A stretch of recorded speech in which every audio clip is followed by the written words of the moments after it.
Hello, my name is Sensei Alex Kakia, and I'm the author of the Buddhist blog, The Same Old Zen. I'm also a sensei in the Bright Dawn Center of Oneness Buddhism. If you enjoyed today's talk, please subscribe so you'll be notified when I post a new one. You can also follow me via my blog or on Twitter. I'll post the links in the description below. Now, the title of today's talk is The Eightfold Path of Buddhism. The Eightfold Path comes from the fourth of the Four Noble Truths of Buddhism, and it describes the Buddhist method for ending suffering for both ourselves and all sentient beings. However, before I get into that, I'd like to start by telling you a little story. Let's imagine for a moment that you and I are trapped at the bottom of a deep hole. We've been there our whole lives, and we don't know how to live any other way. We're covered in filth. Our minds are filled with greed, anger, and ignorance, and each day is a struggle to survive. But one day, a very bright light shines through the darkness. It goes into our eyes and totally changes our thinking. Suddenly we realize for the first time that we're in a dark hole.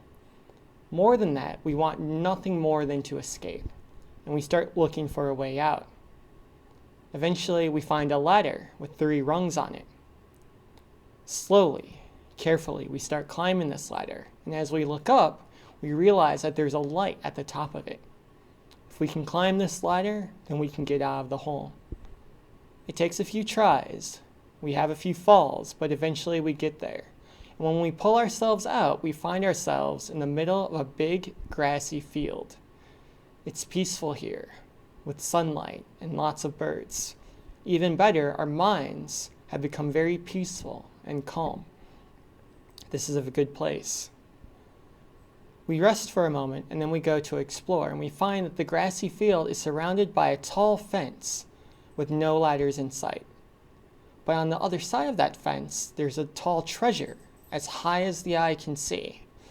Gold, rubies, pearls, it's all there. And better yet, it has our name on it.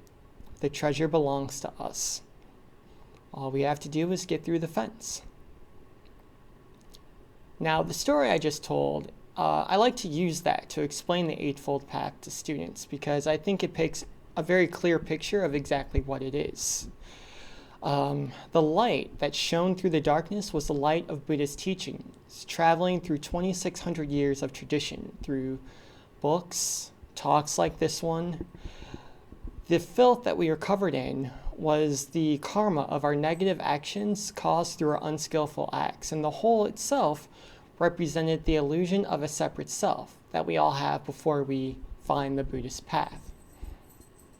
It was right view that allowed us to see that we were in a hole, and right intention that helped us gain the resolve to get out. These represent the wisdom teachings of Buddhism and the Eightfold Path. The moral teachings were represented by the 3-rung ladder. These are right speech, right action, and right livelihood. And it's these moral teachings that help us pull ourselves out of the illusion of a separate self and into a state of nirvana, or a peaceful mind. That, of course, was represented by the grassy field. Now, the fence that surrounded the grassy field, however, represented the limits of intellectual thought. The mind is a wonderful thing. We can't practice Buddhism without it. However, our inherent enlightenment can't be understood intellectually. It has to be experienced. That's why we have the meditative teachings of the Eightfold Path, represented by right effort, right mindfulness, and right concentration. So, morality is what allows us to see our enlightenment, and meditation is what allows us to experience it. You can't have one without the other. But it has to be remembered that the path isn't a straight line, rather it's a circle. We can always go deeper into the practice. Our enlightened actions or immoral actions lead to enlightened experiences, and these enlightened experiences lead back to enlightened or moral actions. That's why when we look at Buddhism and the symbols for it, one of them is the Dharma Chakra, or the Dharma wheel. It has 8 spokes on it. Each one represents a tenet of the Eightfold Path.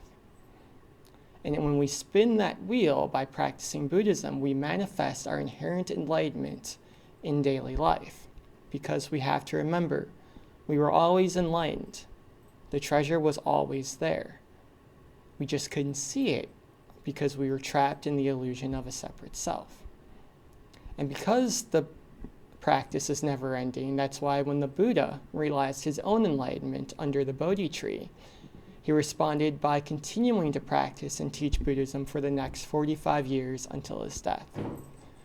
Because again, we can always go one step further, we can always go a little bit deeper. And the Eightfold Path allows us to do that. So to review, the Eightfold Path of Buddhism comes from the fourth of the Four Noble Truths of Buddhism. And it's embodied by the following 8 tenets: right view, right intention, these are the wisdom teachings, right speech, right action, and right livelihood, these are the moral teachings, and right effort, right mindfulness, and right concentration, these are the meditative teachings.